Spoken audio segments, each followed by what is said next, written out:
Vote দেওয়া জায়েজ কি জায়েজ না, এটা প্রশ্ন হতে পারে।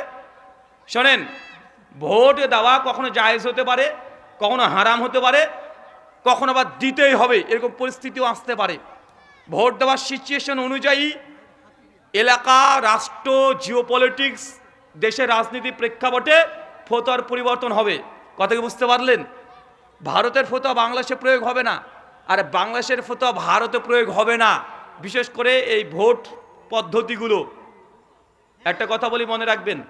ধরেন একটা দেশ, যে দেশে অমুসলিমরা ক্ষমতায় আছে, মুসলিমরা সংখ্যায় কম, এই দেশে মুসলমানরা যেহেতু সংখ্যায় কম, অমুসলিমরা ক্ষমতায় আছে, তাই মুসলমানকে নামাজ পড়তে বাধা দেয়, মুসলমান রোজা হজ জাকাতে বাধা দেয়, মুসলমানকে মসজিদে আজান দিতে দেয় না, মুসলমান গরু খেলে পিটে হত্যা করে দেয়, মুসলমানকে বেধর্মীদের কালেমা, শিরকি বাক্য কালেমা জোর করে পড়তে বাধ্য করা হয়। এমন দেশে আছে না নাই?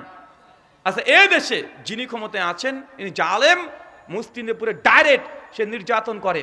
এখন আপনি জানছেন এ যতদিন ক্ষমতায় থাকবে মুসলিমদের মসজিদকে ভেঙে তারা মন্দির তৈরি করে নিচ্ছে, করে কি করে না? কারণ আপনি দেখছেন এই দেশটাতে আর একটা রাজনৈতিক দল আছে, ওরা বিশ্বাসের দিক থেকে মুসলমান না, ওরাও মুসলিম, ওরাও নন মুসলিম, মুসলিম না, কিন্তু এরা যদি ক্ষমতায় চলে আসে তাহলে মুসলমানকে নামাজ হজ জাকাতে বাধা দেবে না, মুসলমান মসজিদে যেতে পারবে আরামসে, মুসলমানের মা বোনের উপরে নির্যাতন হবে না। এখন এই দেশে মুসলমান যদি এদেরকে ভোট দিয়ে দেয় তাহলে ইনি ক্ষমতায় চলে আসবেন, আর এই জালেম ক্ষমতাচ্যুত হয়ে যাবেন। এখন বলেন তো এই দেশে ভোট দেওয়া যাবে কি যাবে না? যাবে কি যাবে না? যাবে। কথা বুঝতে পারলেন?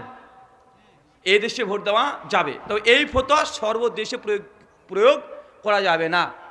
এর জন্য শেখ আল্লামা নাসিরুদ্দিন আলবানীর ফিতনাতুত তাকফির বইটা পড়েন, যেখানে দারুদ দাওয়া আছে সেখানকার ফতোয়া আলাদা আসবে, যে দারুর আমান আছে সেখানকার ফতোয়া আলাদা, আর দারুল হার্ব যদি থাকে সেখানে ফতোয়া আলাদা হবে। এটা প্রেক্ষিত অনুযায়ী ফতোয়া পরিবর্তন হবে। তাই এই ফতোয়া বাংলাদেশের মানুষের জন্য প্রযোজ্য না। বিস্তারিত জানার জন্য আমার ইউটিউবে একটা বক্তব্য আছে, ভোট আমরা কাকে দেব, প্রায় 39 মিনিটের আলোচনা। ওই আলোচনা শুনলে বুঝতে পারবেন কোনো দলকে নয়, ব্যক্তিকে পছন্দ করতে হবে। কি বললাম? কোন দল নয়, ব্যক্তি নির্বাচন করা। ব্যক্তি না, এই ব্যক্তি ভালো মানুষ, আলেম মানুষ, এই ব্যক্তি ক্ষমতায় যদি আসে তাহলে সমস্যা নেই, এরকম ব্যক্তি নির্বাচন করতে হয়, দল নয়। আল্লাহ সুবহানাহু ওয়া তাআলা আমাদের বোঝার তৌফিক দান করে, আমিন। বাংলাদেশে বর্তমানে কেউ কেউ বলছে জান্নাত পেতে গেলে গণতান্ত্রিক পদ্ধতিতে ইসলামিক নেতা নির্বাচন করতে হবে, অন্য দল বলছে গণতন্ত্র হারাম। বিস্তারিত বলবেন দয়া করে, এটা একটা প্রশ্ন। বিস্তারিত বলতে গেলে তো ঝামেলা।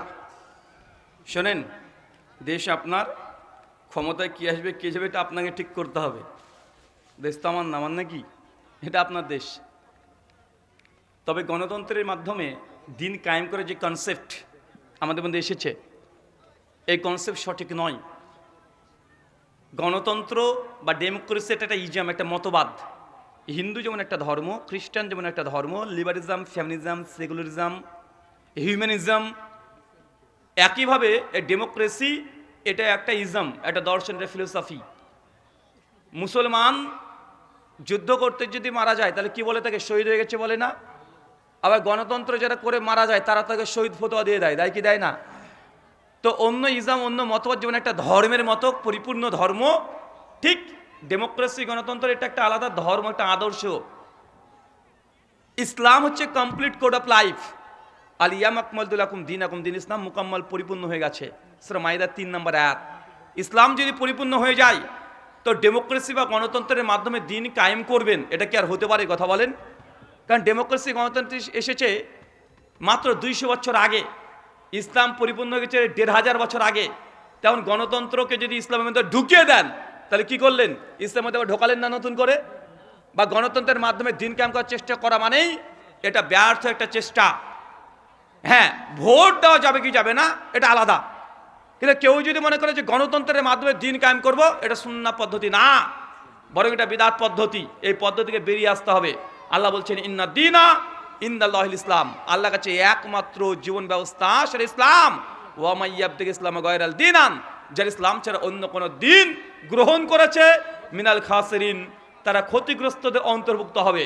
সূরা আল ইমরান আয়াত নম্বর 85। কেন Islam? System of management complete. এটা নতুন কোনো ইজাম এর মধ্যে প্রবেশ করতে পারবেন না। হ্যাঁ, ভোট দেওয়া জায়েজ কি জায়েজ না এটা প্রশ্ন হতে পারে। শোনেন, ভোট দেওয়া কখনো জায়েজ হতে পারে, কখনো হারাম হতে পারে, কখনো আবার দিতেই হবে এরকম পরিস্থিতিও আসতে পারে। ভোট দেওয়ার সিচুয়েশন অনুযায়ী এলাকা, রাষ্ট্র, জিওপলিটিক্স, দেশের রাজনীতি প্রেক্ষাপটে ফতোয়ার পরিবর্তন হবে। কথা কি বুঝতে পারলেন? ভারতের ফতোয়া বাংলাদেশে প্রয়োগ হবে না, আর বাংলাদেশের ফতোয়া ভারতে প্রয়োগ হবে না। বিশেষ করে এই ভোট পদ্ধতিগুলো, একটা কথা বলি মনে রাখবেন। ধরেন একটা দেশ, যে দেশে অমুসলিমরা ক্ষমতায় আছে, মুসলিমরা সংখ্যায় কম, এই দেশে মুসলমানরা যেহেতু সংখ্যায় কম, অমুসলিমরা ক্ষমতায় আছে, তাই মুসলমানকে নামাজ পড়তে বাধা দেয়, মুসলমান রোজা হজ জাকাতে বাধা দেয়, মুসলমানকে মসজিদে আজান দিতে দেয় না, মুসলমান গরু খেলে পিটে হত্যা করে দেয়, মুসলমানকে বেধর্মীদের কালেমা, শিরকি বাক্য কালেমা জোর করে পড়তে বাধ্য করা হয়। এমন দেশে আছে না নাই? আচ্ছা, এই দেশে যিনি ক্ষমতায় আছেন ইনি জালেম, মুসলিমদের পুরো ডাইরেক্ট সে নির্যাতন করে। এখন আপনি জানছেন এ যতদিন ক্ষমতায় থাকবে মুসলিমদের মসজিদকে ভেঙে তারা মন্দির তৈরি করে নিচ্ছে। করে কি করে না? কারণ আপনি দেখছেন এই দেশটাতে আর একটা রাজনৈতিক দল আছে, ওরা বিশ্বাসের দিক থেকে মুসলমান না, ওরাও মুসলিম, ওরাও নন মুসলিম, মুসলিম না, কিন্তু এরা যদি ক্ষমতায় চলে আসে তাহলে মুসলমানকে নামাজ হজ জাকাতে বাধা দেবে না, মুসলমান মসজিদে যেতে পারবে আরামসে, মুসলমানের মা বোনে পরে নির্যাতন হবে না। এখন এই দেশে মুসলমান যদি এদেরকে ভোট দিয়ে দেয় তাহলে ইনি ক্ষমতায় চলে আসবেন আর এই জালেম ক্ষমতাচ্যুত হয়ে যাবেন। এখন বলেন তো এই দেশে ভোট দেওয়া যাবে কি যাবে না? যাবে কি যাবে না? যাবে। কথা বুঝতে পারলেন? এই দেশে ভোট দেওয়া যাবে, তবে এই ফতোয়া সর্বদেশে প্রয়োগ করা যাবে না। এই জন্য শেখ আল্লামা নাসিরুদ্দিন আলবানীর ফিতনাতুত তাকফির বইটা পড়েন, যেখানে দারুর দাওয়া আছে সেখানকার ফতোয়া আলাদা আসবে, যে দারুর আমান আছে সেখানকার ফতোয়া আলাদা, আর দারুল হার্ব যদি থাকে সেখানে ফতোয়া আলাদা হবে। এটা প্রেক্ষিত অনুযায়ী ফতোয়া পরিবর্তন হবে। তাই এই ফতোয়া বাংলাদেশের মানুষের জন্য প্রযোজ্য না। বিস্তারিত জানার জন্য আমার ইউটিউবে একটা বক্তব্য আছে, ভোট আমরা কাকে দেব, প্রায় 39 মিনিটের আলোচনা। ওই আলোচনা শুনলে বুঝতে পারবেন। কোনো দলকে নয়, ব্যক্তিকে পছন্দ করতে হবে। কি বললাম? কোনো দল নয়, ব্যক্তি নির্বাচন করা। ব্যক্তি না, এই ব্যক্তি ভালো মানুষ, আলেম মানুষ, এই ব্যক্তি ক্ষমতায় যদি আসে তাহলে সমস্যা নেই, এরকম ব্যক্তি নির্বাচন করতে হয়, দল নয়। আল্লাহ সুবহানাহু ওয়া তাআলা আমাদের বোঝার তৌফিক দান করে, আমিন। করেনি, আরে অজু করছে কেন তবে? আরে অজু করে মসজিদ ঢুকে বলেছে, তাও নাকি বলছে নিয়াত হয় নাই। আরে কিবলার দিকে মুখ করেছে, তাও বলছে হুজুর নাকি নিয়াত হয় নাই। তো নিয়াত হবে কবে রে ভাই? আরে এত দূর চলে এসেছে, তাও নাকি নিয়াত হয় নাই। চাচা, নিয়াত করা ফরজ, নিয়াত পড়া বেদাত। কি বললাম? নিয়াত করা কি? নিয়াত করতে হবে। ইন্নামান আমালু বিন্নিয়াত, প্রত্যেকটা আমল নির্ভর করে নিয়াতের উপরে। নিয়াত ছাড়া কোনো আমল আল্লাহ গ্রহণ করবে না। কিন্তু নিয়াত যেটা পড়ছে, এই পড়াটা কোরআন হাদিস দ্বারা প্রমাণিত নয়। এই জন্য জানাজার নামাজ যখন আপনারা পড়তে যাবেন, হুজুর দেখবেন বলবে, শোনেন জানাজার নামাজ শুরু হবে, আপনারা নিয়াত করেন। একটু পর যারা আরবি জানে না তারা বাংলাতে বলেন যে ইমামের সঙ্গে কিবলার দিকে মুখ করিয়া 4 তাকবীরের সহিত আমরা জানাজার ফরজে কিফায়া নামাজ পড়ছি, আল্লাহু আকবার। বলে কি বলে না? আবার একটু পরে বলবে যারা বাংলা বলতে পারবেন না তারা বলেন ইমামে জানিয়াত, আমারও তাই নিয়াত, আল্লাহু আকবার। আচ্ছা, নিয়াত তো ইবাদত, তাই না? তো নিয়াত যদি ইবাদত হয় তো নিয়াত বাংলাতে চলে কিভাবে? চলে কিভাবে? চলতে পারে? কথা বলেন। আরে নিয়াত যদি ইবাদত হয় তো নিয়াত তো বাংলাতে চলবে না। তাহলে যাই হুজুরকে এই ফতোয়া দিতে হবে, শোনেন যারা সূরা ফাতিহা জানেন না আরবিতে, তারা বাংলাতে সূরা ফাতিহা পড়বেন।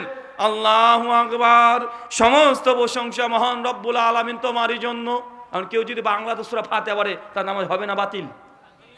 তো হুজুর আপনি নিয়াত বলছেন পড়তে হবে, এটা ফরজ, তো নিয়াত তাহলে বাংলাতে হয় কি হবে? তার মানে এই যে নিয়াত তৈরি যেটা করেছে আরবিতে, এটা হুজুরের তৈরি করা। কার তৈরি করা? এটা হুজুরের তৈরি করা। এখান থেকে যে জিনিসটা বুঝলাম, নিয়াত করতে হয় অন্তর দিয়ে, হৃদয় থেকে, এটাই নিয়াত। 3, ইবাদত কবুলের পূর্বে হালাল রিজিক। কি বললাম? হালাল রিজিক বুঝেন? মানে খাবার যেমন খাবেন হালাল, ইনকামও হালাল হতে হবে। ইনকাম হালাল কিন্তু খাচ্ছেন হারাম, ইবাদত কবুল হবে না। হালাল খাচ্ছেন কিন্তু ইনকাম হারাম, ইবাদত কবুল হবে না। অনেক মানুষ দেখবেন হালাল ইনকাম করে কিন্তু খায় হারাম, আছে না নাই? তাহলে ইবাদত কবুল হবে না। 4, যে কোনো ইবাদত যখন করবেন সুন্নাতে আছে নাকি দেখতে হবে। এই আমলটা নবী করেছে কিনা, সাহাবেরা করেছে কিনা, সালফে সালিহিন থেকে প্রমাণ আছে কিনা। যদি থাকে তবে ইবাদত করলে নেকি হবে। আর যদি সাহাবে তাবে থেকে প্রমাণিত না পাওয়া যায় কিন্তু আপনি নেকি মনে করে করছেন, এই ইবাদত নয়, এটাতে গোনা হবে। কি হবে? কি হবে? এই যে গোনা হবে। 5, ইবাদত যখন করছেন ইবাদতের মধ্যে যে বিদআত না ঢুকে যায়। কি না ঢুকে যায়? বেদাত না ঢুকে যায়। কোন হুজুর যখন কোনো ফতোয়া কখনো দেয় যে আমলটা বেদাত, ওই আমল আপনার করার দরকার নেই। আপনার অত যুক্তিবিদ্যা বুদ্ধি দেওয়ার দরকার নেই। বেদাতের ফতোয়া শুনলে ওই আমলটাকে বর্জন করে দিয়ে সুন্নাত আমল করবেন। 6, শিরিক মুক্ত অবস্থায় ইবাদত। কি মুক্ত অবস্থায়? শিরিক মুক্ত অবস্থায়। এই 6টা শর্ত পূরণ করবেন।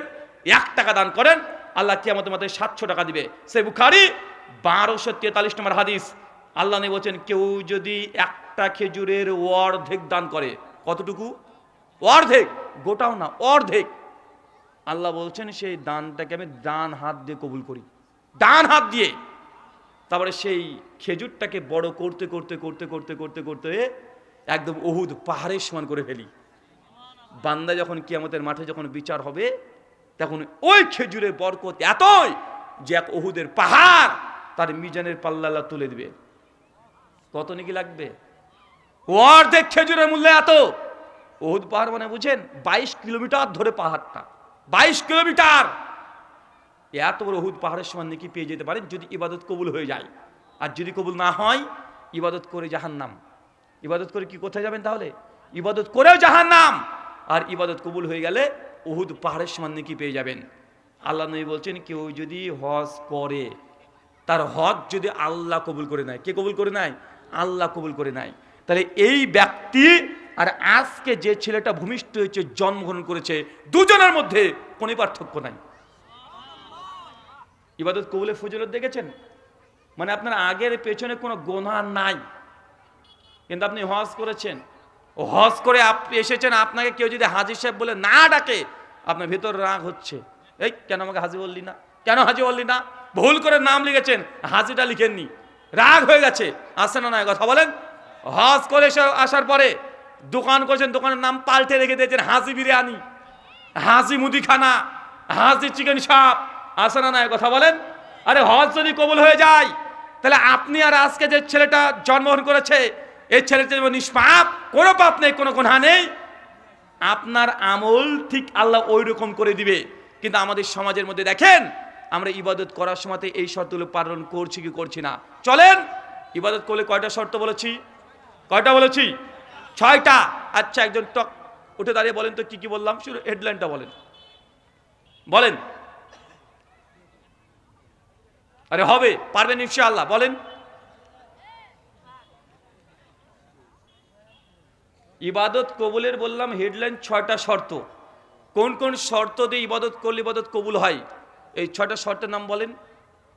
গোটা আলোচনা বলতে পারেন, শুধু হেডলাইনটা বলেন। আচ্ছা, যদি বলতে পারেন 200 টাকা দেব। আচ্ছা, 6টা যদি বলতে পারেন 300 টাকা দেবো, যান।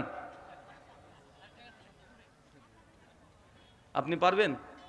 অপেক্ষায় ছিলেন নাকি যে কখন অফারটা ছাড়বো? এতক্ষণ ধরে বারবার বললাম, উঠলো না। বলেন 1, ইমান। 2,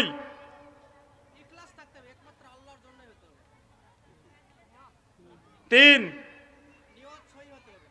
4, 5, 6। 6টা হয়েছে। কি হয়েছে? একটা ভুল হয়েছে। আলহামদুলিল্লাহ, আমার 300 টাকা বেঁচে গেছে। একটা মিস্টেক করে ফেলেছে, আর আমার টাকাটা কি হয়েছে? বেঁচে গেছে। একটা ভুলে গেছে, কোনটা বলেন তো? হালাল রিজিক। ভাইজান, এটা ভুলে গেছেন। আর ইখলাসটা ঢুকিয়ে দিয়েছেন আপনার পক্ষ থেকে। যদি নিয়াত এই শব্দের মধ্যে ইখলাস আছে, মানে নিয়াত হচ্ছে অনেক বড়, নিয়াতের মধ্যেই ইখলাস এর মধ্যে অন্তর্ভুক্ত থাকে। ইখলাসের চাইতে নিয়াত শব্দটা ব্যাপক, কথা বুঝতে পারলেন? তাহলে আমি আরেকবার হেডিংটা বলে দিই, মনে করে। 1, ইমান থাকতে হবে। কোনো বেঈমান যদি কোনো ইবাদত করে, তার ইবাদত আল্লাহ কবুল করবে না। 2, নিয়াত খাস আল্লাহর জন্য হতে হবে। আল্লাহ ব্যতীত কারো খুশি করার জন্য কোনো ইবাদত করা চলবে না। আপনি কুরবানি করছেন শ্বশুর বাড়িকে খুশি করার জন্য, সমাজকে দেখানোর জন্য, এই কুরবানি জান্নাত নিয়ে যাবে না জাহান্নামে নিয়ে যাবে। 3, ইবাদত করার আগে হালাল খেতে হবে, হালাল ইনকাম। 4, ইবাদতটাকে দেখতে হবে যে সুন্নাতে আছে না নাই, নবী আমার করেছে কিনা, সাহাবেরা করেছে কিনা। 5, ইবাদত যেন বিদাত না হয়ে যায়। 6, ইবাদত যেন শিরিক যুক্ত না হয়ে যায়। এই 6টা শর্ত পূরণ করলেই ইবাদত করবেন, আল্লাহ কবুল করবেন। যদি শর্ত পূরণ না হয়, ইবাদত করে আপনাকে জাহান্নামে যেতে হবে। কোথায় যেতে হবে? জাহান্নামে যেতে হবে। যদি বেদাত হয় তবু জাহান্নাম, শিরিক হলে তবু জাহান্নাম। আল্লাহ সুবহানাহু ওয়া তাআলা যেই কথাগুলো বললাম প্রথমে আমাকে, তারপর আপনাদের প্রত্যেককে আমল করার তৌফিক দান করে, আমিন। প্রশ্ন আছে? জি, ঠিক আছে, আপনি পড়েন। একটা প্রশ্ন হচ্ছে, বাংলাদেশে বর্তমানে কেউ কেউ বলছে জান্নাত পেতে, মাইকে বলি, হ্যাঁ বলেন।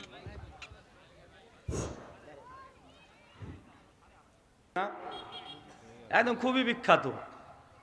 এখন ধরেন বগুড়াতে শহরে আপনার বিয়ে হয়েছে, আপনার বউ খুব বুদ্ধিমতী, ও করেছে কি, শ্বশুরবাড়িতে গিয়েছেন, প্লেটে করে বগুড়ার দই, একদম ছাঁচটিওয়ালা দই নিয়েছে, নিয়ে আপনাকে দিতে গিয়েছে, দেখছে আপনি ঘরে নয় বাথরুম পায়খানা ঘরে ঢুকে পটি করছেন। বউ আপনার বুদ্ধিমতী পায়খানা গেটটা টুক করে খুলে তল দিয়ে ঢুকে দিয়েছে, বলছে খাও। আচ্ছা, পায়খানা ঘরে বসে বসে বগুড়ার দই খেতে পারবেন? মানে একদিক দিয়ে দই খাচ্ছেন, একদিক দিয়ে বের হচ্ছে, কেউ আছে পারবেন? কথা বলেন, কে পারবেন? আচ্ছা, নাটোরের কাঁচাগোল্লা বিখ্যাত না? যদি কাঁচাগোল্লা দিয়ে দেয়, টাঙ্গাইলের যদি চমচম দিয়ে দেয়, কেউ খেতে পারবে না? কেন রে ভাই? পায়খানা করে বগুড়ার দই কেন খেতে পারবেন না? কি সমস্যা? আপনি বলে হুজুর খাবার কি পায়খানা করে খাওয়া যায়? তো যায় না তো বিড়ি খান যে, হ্যাঁ, সিগারেট খান না, জর্দা খান না? আরে অনেকে আবার বলে হুজুর বলেন কি আপনি, আরে বিড়ি না খেলে সকালবেলায় পায়খানায় ক্লিয়ার হয় না, এমন আছে না নাই? আচ্ছা বলেন তো, আপনার যদি এরকম সিস্টেম হয়ে যায় যতক্ষণ বিড়িতে টান না দেন ততক্ষণ পায়খানায় ক্লিয়ার হয় না, তার মানে বোঝা যাচ্ছে যে আপনি নাপাক কাজ করতে গিয়েছেন, নাপাক ঘরে গিয়েছেন, যতক্ষণ নাপাকে টান না মারছেন নাপাক জিনিস বের হয় না, মানে সিস্টেমটা আল্লাহ আপনার উল্টে দিয়েছে। আরে বিড়ি সিগারেট জর্দা যে হারাম এটা হুজুরদের ভোতার দরকার নেই। বিড়ি সিগারেট জর্দার প্যাকেটে দেখে লেখা কি থাকে, ধূমপান স্বাস্থ্যের জন্য উপকার, ভিটামিন ডি থাকে, এরকম কিছু লেখা থাকে? কি লেখা থাকে ভাই আপনাদের এলাকাতে? ধূমপান স্বাস্থ্যের জন্য ক্ষতিকর, মৃত্যুর কারণ, হুমকি ধামকি, এগুলো দিয়েই একদম নিষেধাজ্ঞ দ্রব্যের গায়ে একদম রীতিমতো লেখা থাকে। আমি তো মনে করি যে গোটা বিশ্ব জগতে একটাই খাবার আছে, একটাই খাবার পাওয়া যায় যে খাবারে বদনাম করে কোম্পানি বিক্রি করে, সেটা হচ্ছে নেশা। সব বদনাম করে, করে না? আরে যারা মধু বিক্রি করে তারা কসম করে, আল্লাহর কসম ভাই, খাঁটি মধু, এক চিনো আমি এখানে গুড় মিশাইনি, চিনি দিই নাই, মানে কত কসম, শুধু মালটাকে বিশুদ্ধ প্রমাণ করার জন্য। আর নিষেধাজ্ঞ দ্রব্য দেখেন, যত খারাপ তত দাম বেশি, আছে না নাই? যত খারাপ প্রমাণ করতে পারবেন তত মানুষ সেটাকে বেশি সংগ্রহ করে। আল্লাহ সুবহানাহু ওয়া তাআলা তুমি আমাদের মুসলিম উম্মাহকে এখান থেকে হেফাজত করো, আমিন। সম্মানিত শুধু মনে রাখবেন, ইবাদতের দুটো জায়গা, এক আল্লাহ যা আদেশ করেছে গ্রহণ করবেন, এগুলো যেমন ইবাদত, আল্লাহ যেগুলোকে নিষেধ করেছে ছেড়ে দিবেন, এগুলো থেকে বেঁচে থাকবেন। এই বেঁচে থাকার নাম হচ্ছে ইবাদত। আপনাকে এখন খুলে খুলে বলার প্রয়োজন নেই। আপনাদেরকে বিয়ে শাদী হয়? বিয়ে হয় তো? আচ্ছা, যখন বিয়ে করতে যাচ্ছে যুবক, যখন বউটাকে দেখতে যাবে, তার হবু বউ, তখন এই নতুন বরের সঙ্গে কে কে যায়? কে কে যান আপনারা? বাপ যায়, চাচা যায়, দুলা ভাই যায় ছেলের। এই দুলা ভাইটা হচ্ছে সবচেয়ে খাটাস বদ।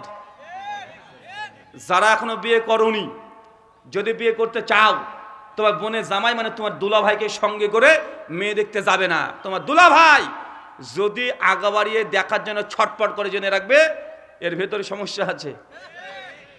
আর আমাদের সমাজে আছে কি, দেখে ওই যে বিয়ে হবে, এখন যদি দুলা ভাইকে দাওয়াত না দিয়েছে, একদম রেগে গরম হয়ে আছে, স্ত্রী সে ঝামেলা করছে যে তোমার বাপের বাড়িতে জিন্দেগিতে যাবো না। কেন? অপরাধ। বলছে আরে তোমার ভাইয়ের বিয়ে, আরে আমাকে দাওয়াত দেয়নি, আরে মেয়ে দেখতে যাবো আমাকে নিয়ে যায়নি, আমাকে অপমান করছে, জিন্দেগিতে তোমার বাড়িতে আর পা দেবো না, আছে না নাই কথা বলেন? আচ্ছা এখন আপনারা বলেন, বিয়ে করাটা ইবাদত কি ইবাদত নয়? আল্লাহ নবী বলছেন নিকাউ মিনাস সুন্নাতি ফামান রাগিবা সুন্নাতি ফালাইসা মিন্নি। শুনে রেখো, বিয়ে করা হচ্ছে আমার ইবাদত। আরে বিয়ে করা হচ্ছে সুন্নাত। সহিহ বুখারী কিতাব নিকাহ হাদিস না ৫৬৩ যে বিয়ে করা ইবাদত, এটা সুন্নাত। যার সামর্থ্য আছে তারপরে বিয়ে করেনি, ফালাইসা মিন্না, সে আমাদের দলভুক্ত না। তো বিয়ে যদি ইবাদত হয়, সমাজে যেইভাবে আপনারা ঢং করে বিয়ে দেন, যেইভাবে বিয়ের পদ্ধতি হয়, যেইভাবে বিয়ে দেখা হয়, যে বিয়ের দিনে অনুষ্ঠান হয়, বলতে এটা কি ইবাদত? এলাকাতে বিয়েতে যখন হয় তখন গেট সাজান, গেটে কি লেখা থাকে? শুভ বিবাহ। আর কি লেখা থাকে? না না চাচা, ওই জিনিসটা ঠিক করে আগে বলেন। ওই যে মেয়ের বাড়িতে যখন বরযাত্রী যায়, গেট সাজে লিখছে ২০,০০০ টাকা, আছে না? ২০,০০০ টাকা। মেয়ের মামাতো বোন, খালাতো বোন থেকে শুরু করে মেয়ের বান্ধবী, স্কুল কলেজ ভার্সিটি সব বান্ধবীগুলোকে সাজিয়ে লাইন দিয়ে দাঁড় করে রেখে দিয়েছে, আর একদম সুন্দর করে ফিতি টাঙিয়ে দিয়েছে লাল, আর ৩-৪ রকমের গ্লাস রেখে দিয়েছে, একটা ঝাল, একটা টক, একটা লবণ দেওয়া হয় কি হয় না কথা বলেন? আর এখান থেকে ছেলেপক্ষ আসছে, ছেলেপক্ষ ওর মামাতো ভাই, খালাতো ভাই, ফুফাতো ভাই সবাইকে নিয়েছে, ওর বন্ধু বান্ধব সব নিয়ে একদম যখন গায়ে থেকে নেমেছে, এখন ঢুকতে যাবে, আর মেয়েরা বলছে ঢুকতে দেবো না, ২০,০০০ টাকা লাগবে। ছেলেপক্ষ দুলা ভাই আছে বদ মানুষ, ও একদম নেতা সেই দিন। কে নেতা? ছেলের দুলা ভাই আজকে নেতা, মানে ওই নেতা বলছে না না আমরা যাবই, আরে ২০,০০০ টাকা দিয়ে যান, বলছে না ২,০০০ টাকা দেবো। এখন ঝামেলা শুরু হয়ে গেছে, হয় কি হয় না? তারপরে বদবয়সী করে যে ঝাল, টক, লবণে গিলাসের পানি, যে কোনো শরবত একটা দেবে, ঝামেলা শুরু হবে। আর যুবক তরুণ এদেরকে তো আমি চিনি, আমি তো জানি রে ভাই, ও যখন গাড়ি থেকে নামবে তখন দেখবে যে সুন্দর সুন্দর মেয়েগুলো বসে আছে, ও আগে থেকে ভাগ বটরা করে নেয়, বুঝছে ওইটা আমার, এটা তোর, শুরু হয়ে গেল ঝামেলা, আছে না নাই কথা বলেন? আচ্ছা বলেন তো, এটা কি ইসলামিক বিবাহ? এটা কি মুসলমানের বিবাহ হতে পারে? চাচা, বিয়ে হচ্ছে ইবাদত। এই ইবাদতে যদি কোনো নোংরামি করে দেন, এই ইবাদতের মধ্যে যদি আল্লাহকে আগে নারাজ করে দেন, যত নষ্টামি নোংরামি করবেন বিয়েতে, যত শরীয়তের খিলাফ কাজ করবেন, হারাম কাজ করবেন, জেনে রাখেন এই বিয়ে, আপনার মেয়ের বিয়ে দিলেও 2 বছর, 3 বছর, 4 বছর পর আপনার মেয়ে আপনার ঘরে আবার চলে আসবে, মানে তালাক। কেন? বিয়ের আগে আল্লাহকে নারাজ করে দিয়েছেন। আল্লাহকে নারাজ করে দিয়ে আপনার মেয়ের বিয়েতে বরকত পাবেন, এটা হতে পারে না। সমাজে অধিকাংশ জিনিস এইগুলোই ঘটে, সমাজের সমস্যা এইগুলোই, যে আমরা ইবাদত জিনিসটা এখনো বুঝিনি। আমরা ইবাদত শুধু নামাজকে সীমাবদ্ধ করে দিয়েছি, মসজিদের মধ্যে জিকির আজকার তসবিহ তাহলিকে আমরা ইবাদত মনে করি, কিন্তু বিয়েটা এটা হচ্ছে ইবাদত। আজকে ছেলেরা মনে করে না, ছেলে বাপও মনে করে না, করে কি করে না? আর করে না। জ্বলন্ত দৃষ্টান্ত কত জায়গায় দেখবেন। আমরা হুজুররাও মনে করি না, আমরা হুজুররা যেখান থেকে পবিত্র আছি তা না। হুজুর দেখছে ডিজে বাজছে, গান বাজছে, দুমদাম বাজছে, 4 দিন থেকে বাজছে। হুজুর দেখছে যে না, বিয়েতে 15 লাখ টাকা মোহর ধার্য হয়েছে। হুজুর এটাও দেখছে যে বিয়েতে 10 লাখ টাকা পর্যন্ত পণ নেওয়া হয়েছে। হুজুর জানা বোঝার পরেও ওইখানে গিয়ে বিয়ে পড়াচ্ছে, আছে না নাই কথা বলেন? আছে না নাই? আরে এটাও সমাজে আছে, মানে আমরা সমাজে সকলেই সামিল হয়ে গেছি, আল্লাহ সুবহানাহু ওয়া তাআলাকে নারাজ করার জন্য ব্যস্ত হয়ে গেছি। আল্লাহ সুবহানাহু ওয়া তাআলা তুমি বোঝার তৌফিক দান করে, আমিন। সম্মানিত সুধী, ইবাদত করার পূর্বে ইবাদতের শর্ত জানা আপনার উচিত। একজন মানুষ, আমরা বুঝি অজু মানে হাত মুখ ধোয়া। এখন কেউ যদি বিসমিল্লাহ বলে যদি পানিতে ঝাঁপ মারে, 3 বার ডুব মারে, বলেন অজু হবে? কেন হবে না? ও যদি বলে আমি গোটা শরীরই তো ধুয়ে ফেলেছি, তাহলে অজু কেন হবে না? গা গোসল করা এটা অজু নয়, পানিতে ডুব দেওয়া এটা অজু নয়। অজু একটা পদ্ধতির নাম। কিসের নাম? আর সিস্টেমের নাম।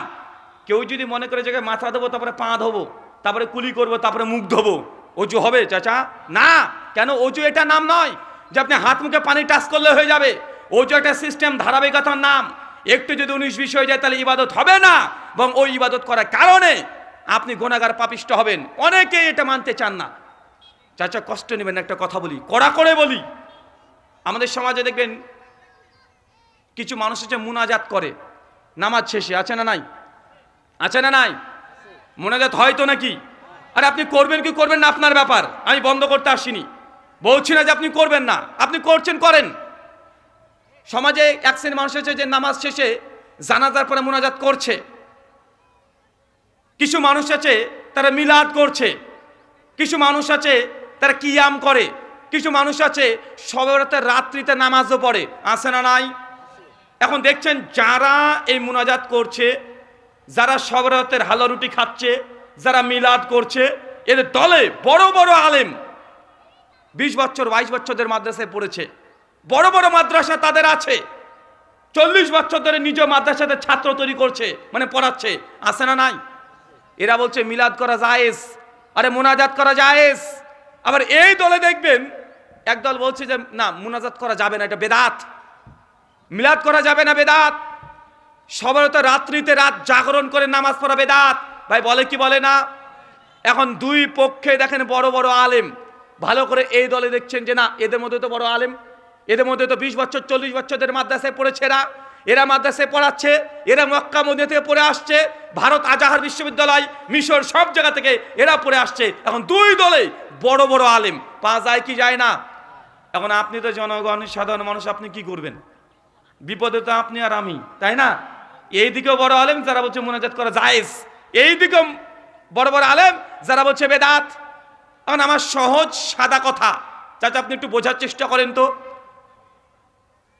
যারা বলছে মুনাজাত মিলাদ জায়েজ, আচ্ছা জায়েজ কাজ করলে কি হয়? নেকি হয়। কি হয়? নেকি হয়। যদি এই আলেমের ফতোয়া মানেন তো নেকি কামিয়েছেন, লাখ লাখ নেকি কামিয়েছেন, কোটি কোটি নেকি কামিয়েছেন। আর যদি এই আলেমের ফতোয়া মানেন তো নেকি থেকে আপনি বঞ্চিত হয়েছেন। এখন আসলে যে আল্লাহর দরবারে কোল আলেমের ফতোয়া যে সঠিক, এটা তো আমি আপনি জনগণ কেউ জানি না, জানি নাকি? আর জানলে কি আমরা ঝামেলায় মারামারি করতাম নাকি? তা তো করতাম না। এখন দেখা যাচ্ছে সত্যি যারা মিলাদ মুনাজাতকে জায়েজ বলেছে তাদের ফতোয়া আল্লাহ দরবারে ঠিক। তাহলে এতদিন যে মুনাজাত আর মিলাদ করেছেন তো কি কামিয়েছেন? কথা বলেন। নেকি, লাখ লাখ কোটি কোটি নেকি পালা দিয়ে ফেলেছেন। কিন্তু যদি এই আলেমদের ফতোয়া ঠিক হয়ে যায় আল্লাহ দরবারে, চাচা যদি এই আলেমদের ফতোয়া ঠিক হয়ে যায় যে না মুনাজাত বেদাত, মিলাদ বেদাত, যদি হয়ে যায় আল্লাহর দরবারে এদের ফতোয়া ঠিক, তাহলে কি করলেন এতদিন ধরে? কি করেছেন? বেদাত। আর বিদাত করলে কি? কুল্লু বিদাতিন দালালা, প্রত্যেক বেদাত হচ্ছে ভ্রষ্টতা। মানে মুনাজাত মিলাদ করে আপনি লাস্ট পর্যন্ত জাহান্নামে যাওয়ার মতো আমল করে ফেলেছেন। মানে এই আমলগুলো করে আপনার জন্য জাহান্নামে রাস্তাকে সহজ করে নিয়েছেন। এখন আপনার কাছে আমার সহজ প্রশ্ন, আপনারা আপনাদের মতো বুঝে নেন। যদি এই আলেমের ফতোয়া মানেন তাহলে নেকি হতে পারে, আর যদি এই আলেমের ফতোয়া মানেন তাহলে বেদাত হলে জাহান্নামে যাওয়ার জন্য আমল করছেন। এখন জনগণ আপনি কি করবেন? আপনি কোন দলে ফতোয়া মানবেন? কোন পথকে অবলম্বন করবেন? চাচা ইসলামে নেকি করাটা গুরুত্বপূর্ণ না গুনাহ থেকে বেঁচে থাকাটা গুরুত্বপূর্ণ? কোনটা? নেকি করাটা না গুনাহ থেকে বাঁচাটা? আরে গুনাহ থেকে বাঁচাটা গুরুত্বপূর্ণ। আরে নেকি আপনার কত লাগবে? নেকির জন্য যদি মিলাদ করেন, নেকির জন্য যদি মুনাজাত করেন, তাহলে এই হুজুরদের মধ্যে যে বিতর্কিত জায়গাগুলো আছে যেখানে হুজুরা ঠিক করতে পারেন এখনো যে মুনাজাত বেদাত হবে না সুন্নাত হবে, তো আপনার এই ঝামেলার মধ্যে যার কি দরকার? আপনার তো নেকি দরকার। আপনি তো জান্নাত যেতে চান, আপনার বিতর্কের মধ্যে যার প্রয়োজন নেই। নেকি যদি প্রয়োজন হয়, প্রতিদিন ফজরের সময়ে নামাজ শেষে কোরআন মাজিদের এক পারা প্রতিদিন পড়েন, এক পারা না পারলে এক রুকু করে পড়েন। সুনান তিরমিজি হাদিস না 2910, আল্লাহ নবী বলেন কেউ যদি কোরআন মাজিদের একটা হরফ পড়ে 10 নেকি, আলিফ লাম মিম 3 × 30 নেকি পেয়ে গেছেন। আপনি যদি প্রতিদিন নেকি কামাতে চান, আপনি আধা ঘন্টা 30 মিনিট আপনি কোরআন মাজিদ পড়েন, কত নেকি লাগবে আপনার ক্যালকুলেটর ধরতে পারবেন না, এত নেকি পেয়ে যাবেন। কেন আপনি হুজুরদের বিতর্কের মধ্যে যাবেন? কেন আপনাকে মুনাজাত বা মিলাদ করে নেকি কামাতে হবে? আর নেকির জায়গা অনেক জায়গায় আছে যেখানে হুজুরদের মধ্যে কোনো বিতর্ক নাই। আপনার কত নেকি লাগবে? আল্লাহ নবী বলেন কেউ যদি প্রতিদিন ওযুর পরে ওযু করেছেন, প্রতিদিন 5 বার ওযু করছেন, ওযু করার পরে কেউ যদি আশহাদু আল্লা ইলাহা ইল্লাল্লাহ ওয়াহদাহু লা শারীকা লাহু এই কালিমা শাহাদা পাঠ করে, আল্লাহ নবী বলেন ওই বান্দার জন্য জান্নাতের 8টা দরজা আল্লাহ খুলে দিবে। আল্লাহ বলবে বান্দা যে দরজা দিয়ে মন চায় সেই দরজা দিয়ে ঢুকে যা। আর কত নেকি দরকার আপনার? কত নেকি নেবেন আপনি? আপনি শুধুমাত্র জনগণ বদমাস। এই হুজুররা যেখানে মারামারি করে জনগণ ওখানে ভিড় জমায়, আর হুজুরদের যেখানে মারামারি নাই ওই আমলগুলো করতে চায় না। দেখবেন যেখানে হুজুররা বলবে 7 ভাগ কুরবানি দেওয়া জায়েজ না জায়েজ, আপনি ওটা নিয়ে মারামারি করছেন, জনগণ মারামারি করছে। আরে ভাই যেখানে নিরাপদ, যেখানে লস হওয়ার কোনো আশঙ্কা নাই আপনি সেই ফতোয়াটা মেনে চলেন, আপনাকে বাধ্য কেউ করছে না। চাচা, নেকি যদি প্রয়োজন হয়, কত নেকি দরকার? কোরআন সুন্নাতে নেকিতে পূর্ণ এতগুলো হাদিস আছে, শুধু আমল করার মতো আপনি অত আমল করে শেষও করতে পারবেন না। আমল করতে চান, সুনান দারিমি হাদিস নাম্বার 1764, আল্লাহ নবী বলেছেন, কেউ যদি প্রতিদিন 10 বার সূরা ইখলাস পাঠ করে, কতবার? 10 বার সূরা ইখলাস। ইখলাস কোনটা? চাচা, আপনি যেটা সূরা কুল নামে চেনেন, কুল হু আল্লাহু আহাদ, বলো তিনি আল্লাহ এক এবং অদ্বিতীয়। আল্লাহুস সামাদ, তিনি আল্লাহ কারো মুখাপেক্ষী নন। লাম ইয়ালিদ ওয়া লাম ইউলাদ, তিনি আল্লাহ কাউকে জন্ম দেননি, তিনিও কারো কাছে জন্ম নেননি। ওয়া লাম ইয়াকুল্লাহু কুফুয়ান আহাদ, সে আল্লাহর সমকক্ষ কেউ নেই। কেউ যদি প্রতিদিন 10 বার পড়ে, কতবার? 10 বার পড়ে, নবী বলছেন বাইতুল ফিল জান্নাহ, তার জন্য জান্নাতে ঘর আছে। আর কত নেকি লাগবে আপনার? আর কত নেকি নেবেন? কেন হুজুরদের মারামারির মধ্যে আপনাকে যেতে হবে? আপনি তো সাধারণ জনগণ। আরে হুজুররা মারামারি করছে, ওরা মারামারি করে মরে যাক, আপনার জনগণের যাওয়ার দরকার নেই। আপনার জনগণের দরকার নেকি, আপনার জনগণের দরকার হচ্ছে জান্নাতে যাওয়ার। তাই জান্নাতে যাওয়ার জন্য যে আমল ওইগুলো করেন, হুজুরদের মারামারির মধ্যে যাওয়ার চেষ্টা করেন না। গেলে আপনি পদদলিত হয়ে কোথায় যে হারিয়ে যাবেন আপনি নিজে বুঝতে পারবেন না। আপনার নেকি দরকার। মুসনাদে আবি আলা, আল্লাহ নবী হাদিসে বলছেন, কেউ যদি প্রতিদিন মাগরিবের পর 100 বার সুবহানাল্লাহ, 100 বার লা ইলাহা ইল্লাল্লাহ, 100 বার আল্লাহু আকবার, এই কালেমার যদি জিকির করে, আল্লাহ নবী বলছেন সে বান্দার জন্য আসমান থেকে জমিন এমন কোনো জায়গা থাকবে না, আল্লাহ নেকিরে পূর্ণ করবে না। কত নেকি নেবেন? আর আসমান থেকে জমিন আপনার মিলাদ আর মুনাজাত করে নেকি নিতে হবে? হাদিস কি অভাব হয়ে গেছে? সুন্নাতে আমলে কি অভাব পড়ে গেছে যে আপনি সবসময় ওই দিকে যাচ্ছেন? এখন অনেকে মনে করতে পারেন, হুজুর ভালো কাজ করলে ক্ষতি কি? আরে এই কাজগুলো তো ভালোই কাজ। সমাজে দেখবেন বাপ মারা গেছে 40 খানা দেওয়া হয়, আছে না নাই? মানুষ বলে যে মানুষকে খাওয়াচ্ছে, এটা ক্ষতি কি? আরে খারাপ কি দেখলেন ভাই? এই যে আপনি 40 খানা দিচ্ছেন, মানুষকে খাওয়াচ্ছেন, এটা খারাপ কিছু না। ধরেন এই বগুড়া জেলাতে দোকান আছে, একটা ফলের দোকান। চাচা, আপনারই দোকান, মুসলমান আপনার দোকান, কিন্তু একজন হিন্দু পণ্ডিত এসে আপনার দোকান থেকে কটা ফল কিনে নিয়েছে, আপেল কিনেছে, কমলা কিনেছে, কলা কিনেছে। তারপরে শুধু কালী পুজোর কাছে গিয়ে, দুর্গা পুজোর কাছে গিয়ে থালাতে নিয়ে গিয়ে বলেছে, ইয়া দেবী সর্বভূতেষু মাতৃরূপেষু সংস্থিতাহা নমস্তাস্যাই নমস্তাস্যাই, এই মন্ত্র পড়ে খাবারের পাত্রে ফু দিয়েছে। এখন যদি আপনাকে এসে বলে, হুজুর নেন ফল খান, খাবেন? কেন খাবেন না? আরে ফল তো আপনার দোকান থেকে কিনেছে। কলা খাওয়া হারাম, আপেল খাওয়া হারাম, কমলা খাওয়া হারাম। তো পুজোর যে প্রসাদ, এটা আপনার দোকান থেকে কেনা, ও কিছুই করেনি, সে দোকান থেকে নিয়ে গিয়ে পুজোর সামনে গিয়ে 2 বার ঘুরে নিয়েছে বনবন করে, নিয়ে যদি আপনাকে দেয়, এটা খাওয়া জায়েজ আছে? আর কি হবে খাওয়া? এটা শিরক হবে। এখন কেউ যদি মনে করে যে ফল মনে করে খাবো, আরে এই কলা খাওয়া তার হারাম না। চাচা, যখন কোনো খাবার কোনো কিছু তৈরি করছেন, এটা আল্লাহ ব্যতীত শরীয়ত মোতাবেক ছাড়া যদি কোনো পন্থা যদি অবলম্বন করেন, সেই খাবার যদিও হালাল খাবার, কিন্তু যদি শরীয়তকে লঙ্ঘন করেছেন, এটা কি আর হালাল হবে? কথা বলেন। 40 খানাতে যে খাবারগুলো দেন, খাবারগুলো হারাম না, কিন্তু 40 দিনটাকে ফাইনাল করে নিয়েছেন যে এই দিনে এই জিনিস করলে নেকি হয়, এটা শরীয়ত মনে করে নিয়েছেন, এই জন্য এটাকে গুনার খাতাতে দেওয়া হয়।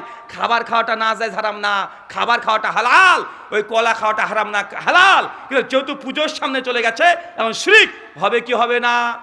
চাচা, আপনি এখনো বুঝেননি।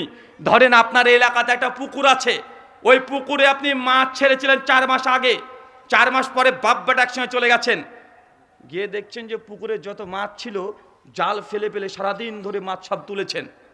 সন্ধ্যা লেগে আসছে, 10 ড্রাম মাছ লোড হয়ে গেছে। আপনি ভালো করে তাকে দেখছেন যে না, পুকুরে কোনো মাছ নাই, একটা মাছ নেই। উঠে চলে আসছেন, দেখছেন পুকুরে কাদার মধ্যে কি একটা যে নড়ে উঠেছে। আপনি তাকে যে মাছ একটা, একদম পুকুরে ঝাঁপ দিয়ে নেমে পড়েছেন। ওই কাদার মধ্যে হাত ঢুকে যখন ঢুকাতে গিয়েছেন মাছ ধরার জন্য, আপনার 7 বছরের ছেলে উপর থেকে বলছে, আব্বা খবরদার হাত দিয়ে, ওটা মাছ না, সাপ। আপনি কি করবেন? বলেন কি করবেন? যত পুকুরে মাছ ছিল সব লোড করে তুলে ফেলেছেন, আর একটাও মাছ নেই। কিন্তু একটা মাছ মনে হলো ওটা মাছ, মাছ মনে করে হাত দিতে গিয়েছেন। 7 বছরের হাঁটুর বয়সের ছেলে আপনার, নাবালক, বুদ্ধি নাই, বলছে আব্বা মাছ না সাপ। আপনি কি করবেন? দৌড় দিবেন? হ্যাঁ আমি জানি চাচা, খুব ভালোভাবে জানি। আপনি সঙ্গে হিসাব করবেন, আরে ভাই পুকুরে সব মাছ তো তুলে ফেলেছি, ওই একটা মাছ কিনা সাপোটার মধ্যে যার দরকার নেই, বিতর্কে যার দরকার নাই, আপনি লুঙ্গি খুলে পালিয়ে আসবেন, মানে থাকবেনই না ওখানে। তো এইখানে আপনি খুব ভালোভাবে বুঝলেন, যেখানে মাছ না সাপ এ বিতর্কে যার দরকার নাই, আমার অলরেডি 10 ড্রাম মাছ লোড হয়ে গেছে, ওই আপনি মাছটাকে সাপ মনে করে থুয়ে পালিয়ে আসবেন, দরকার নেই ভাই মাছ মনে করে সাপের কামড় খাওয়া, পালিয়ে আসবেন।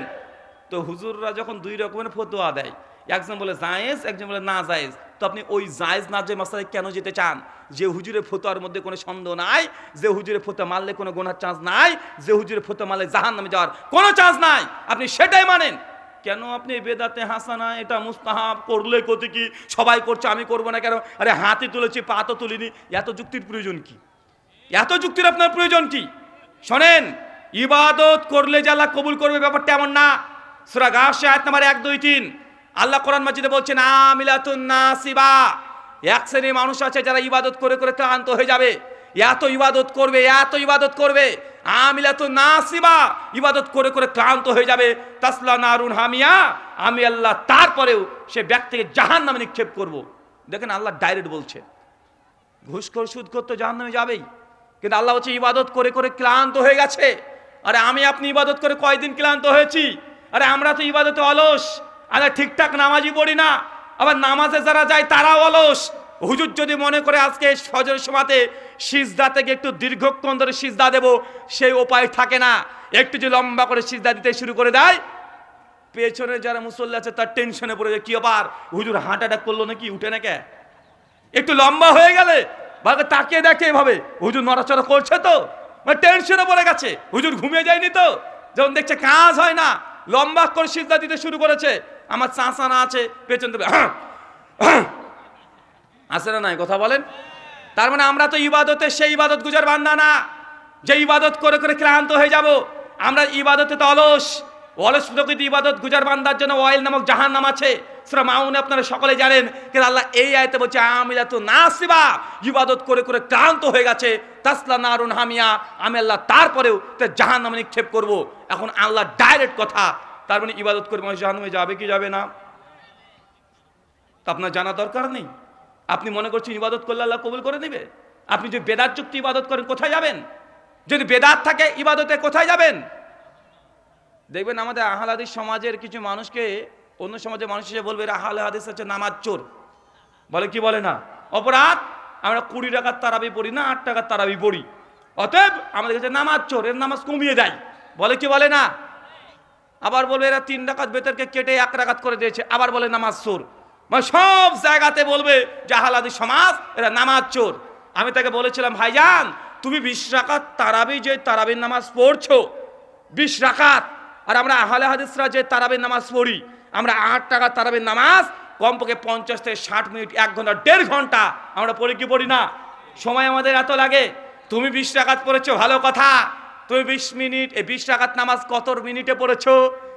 8টা 15 মিনিটে এশার জামাত শুরু হয়, এশার নামাজ তারা পড়ছে, সুন্নাত নফল নামাজ পড়ছে, বিতের তারা পড়ছে, এরপর তারাবি পড়ছে, তারপরে আবার সুন্নাত নফল পড়ে প্রায় 39 মিনিট 39 রাকাত নামাজ পড়ছে মাত্র 35 মিনিটে। আছে না নাই? 9টা বাজতে 10-এ মসজিদ থেকে বেরিয়ে চলে আসছে। এখন বলেন তো এটা নামাজ হয়েছে না অন্য কিছু হয়েছে? আর বাঙালি আমি আগে বলেছি আমাদের সমস্যা, আমরা আরবি দেখলে আমরা অবাক হয়ে যাই, আরবি দেখলে আমরা মনে করি ভালো। নামাজটার নাম হচ্ছে তারাবির নামাজ, তাই না? বাঙালি এটাকে কিভাবে যে বুঝে নিয়েছে যে তাড়াতাড়ি নামাজ, তারাবি মানেই তাড়াতাড়ি। নচেত যে হুজুর এশার নামাজ 4 রাকাত পড়েছে 12 থেকে 15 মিনিট সময় নিয়েছে, 4 রাকাত এশার নামাজ ওই হুজুর নামাজের মাসে পড়াচ্ছে 12 থেকে 15 মিনিট সময় নিয়েছে।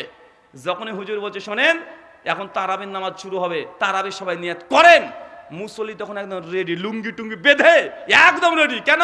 4-6 চলবে, মানে বাউন্ডারি পার একদম। যখন তারাবি শুরু, আল্লাহু আকবার, আলহামদুলিল্লাহ মালিক মদিনা আল্লাহু আকবার, উঠছে আর বসছে, আশহাদু আল্লা ইলাহা ইল্লাল্লাহ, আসসালামু আলাইকুম ওয়া রাহমাতুল্লাহ, আসসালামু আলাইকুম ওয়া রাহমাতুল্লাহ, মাথায় হাত দিয়ে গুনগুন আল্লাহুম্মা আমিন বিহা কে লা ইলাহা, শেষ। আরে 2 মিনিটে 2 রাকাত নামাজ শেষ। আসে না নাই, কথা বলেন। আমি টেনশনে পড়ে আমাদের চাচাদেরকে নিয়ে, চাচা রুকু করতে সিজদা করতে 3 থেকে 4 সেকেন্ড, মাজা 60 করতে আর ভাঁজ করতে সময় লাগে। আমার মতো ইয়াং ছেলে আমরা উঠে বসে নামাজ 2 মিনিটে কি 1.5 মিনিটে করে দিতে পারবো, কিন্তু চাচাদের অবস্থা কি, ওর মানে রুকুতে যাবে, যাওয়ার মানে কেবল ঝুঁকেছে, ঠিকঠাক পড়েনি পিঠ, হুজুর দাঁড়িয়ে গেছে। মানে চাচা কেবল একটা সিজদা দিতে গিয়েছে আর হুজুরের 2 সিজদা ঠিক উঠে পড়েছে। চাচা উঠে দেখছে কি আবার হুজুর দাঁড়িয়ে গেল কেন, হুজুর কি একটা সিজদা দিয়েছে নাকি? চাচা মনে করছে হুজুর মানে একটা সিজদা দিয়ে দাঁড়িয়ে গেছে, ভুল করেছে। অথচ উনার একটা সিজদা দিতে দিতে হুজুরের 2টা সিজদা হয়ে গেছে। চাচা বলছে গেল মানে আজকে তো নামাজ শেষ, হুজুর এক সিজদা বলতে লুকমা দিচ্ছে। ভাই লুকমা দিচ্ছে কেন? কারণ উনার একটা সিজদা ও উঠতে উঠতে হুজুর 2টা সিজদা হয়ে গেছে। এমন দেখা যায় কি যায় না? আরে এমনও দেখা যায় মাত্র 25-26 মিনিট না মানে সময়ে 5 বার মুনাজাত, 5 বার মাথায় হাত দিয়ে দোয়া, তারপর 20 রাকাত নামাজ। আমার বলতে এই নামাজ আল্লাহ জান্নাত নিয়ে যাবে আপনাকে, এই নামাজ দিয়ে আপনি জান্নাত যেতে পারবেন। আল্লাহ সুবহানাহু ওয়া তাআলা বলেন কদ আফলাহাল মুমিনুন আল্লাযিনা হুম ফি সালাতিহিম খাশিউন, ওই সমস্ত মুমিনরাই সফল কাম যে নামাজের মধ্যে ধীর স্থিরতা বজায় রাখে। মানে নামাজে যদি রুকু সিজদা ঠিক না হয় তাই নামাজ আপনাকে জান্নাত নিয়ে যাবে না, এই ইবাদত আপনাকে জাহান্নামে নিয়ে যাবে। কোথায় নিয়ে যাবে? জাহান্নামে। আলোচনা আমিলাতু নাসিবা, মানুষ ইবাদত করবে, ইবাদতের স্তূপ পালা হয়ে যাবে, তারপর আল্লাহ বলছে সেই ব্যক্তিকে আল্লাহ জাহান্নামে নিক্ষেপ করবে। আপনাকে সাবধান হওয়া দরকার, ইবাদত করলে আল্লাহ কবুল করে নেয় না, আগে এটা ভেতর থেকে বের করে দেন। ইবাদত করার 6টা শর্ত আছে। কয়টা? কয়টা কথা বলেন? জাস্ট 6টা শর্ত আপনাকে হেডিং বলে দিব, এই হেডিংগুলো মাথাতে মুখস্থ রাখবেন। যদি হেডিংয়ের মধ্যে একটা মিস্টেক হয়ে যায় ইবাদত করলে আল্লাহ কবুল করবে না। 1 সহিহ বুখারী 450 নম্বর হাদিস, নবী বলছেন কেউ যদি দুনিয়াতে একটা মসজিদ তৈরি করে দেয়, বাইতুল ফিল জান্নাত, তার জন্য জান্নাতে একটা ঘর আছে। কি তৈরি করতে হবে? একটা মসজিদ। আচ্ছা বলেন তো একজন কাফের যে বেধর্মী মুসলমান না, সে যদি 10টা মসজিদ তৈরি করে দেয় জান্নাতে ঘর পাবে? কেন পাবে না? নবী বললেন কেউ মসজিদ তৈরি করলে জান্নাতে ঘর পাওয়া যায়, একজন কাফের যদি মসজিদ তৈরি করে দেয় জান্নাতে ঘর পাবে? কেন পাবে না? কি কারণে পাবে না? ঈমান নাই। তার মানে ইবাদতের পূর্ব শর্ত কি? ঈমান। ঈমান যদি না থাকে আপনি যত ইবাদত করেন ওই ইবাদত আল্লাহ গ্রহণ করবে না। 2 নিয়াত খাস আল্লাহর জন্য হতে হবে। কার জন্য? নিয়াত করবেন আল্লাহর জন্য। অনেকে আবার আমাদেরকে বলে যে আহলে হাদিস এরা তো নিয়াত করেই না, মানে আমরা নামাজের আগে নাইয়াতু দিয়ে নামাজ শুরু করি না, এই জন্য বলে এরা নিয়াতই করে না। বলে কি বলে না? চাচা আমরা নিয়াত করি তবে নিয়াত পড়ি না। কি করি না? নিয়াত আমরা করি, নিয়াত পড়ি না। নিয়াত করার পর আমাদের পার্থক্য আছে। ধরেন এটা চোর আপনাকে থানায় ধরে নিয়ে গেছে, চোরকে থানাতে বেধড়ক পুলিশ পেটাচ্ছে, বল চুরি করবি, চোর চিৎকার বলছে স্যার ছেড়ে দেন, জিন্দিগিতে চুরি করব না। আর মনে মনে বলছে বেটা তুই ছেড়ে দে, তোর বাড়িতে আগে করব। চোরের নিয়াত কোনটা? যেটা মুখ দিয়ে বলছে এটা, না যেটা অন্তর দিয়ে বলছে সেটা? আরে যেটা অন্তর দিয়ে বলছে ছেড়ে দে তোর বাড়িতে আগে করব, তো নিয়াত এসেছে আরবি শব্দ নাওয়া থেকে। নাওয়া মানে হচ্ছে বিচি। বিচি কি মাটির তলায় থাকে না উপরে থাকে? আরে মাটির তলায় থাকে। নিয়াত হবে অন্তর দিয়ে, নিয়াত মুখের সঙ্গে সম্পৃক্ত না। যখনই মসজিদ থেকে আজান হচ্ছে হাইয়া আলাস সালাহ, বাংলা মানে নামাজের জন্য এসো, হাইয়া আলাল ফালাহ বাংলা মানে সফলতার জন্য এসো। যখন এই আজানের ধ্বনি শুনেছে একজন দোকানদার দোকান বন্ধ করে দিয়ে ও মসজিদে আসছে। কেন? ফুটবল খেলবে? তো নিয়াত আছে বলে তো মসজিদে এসেছে।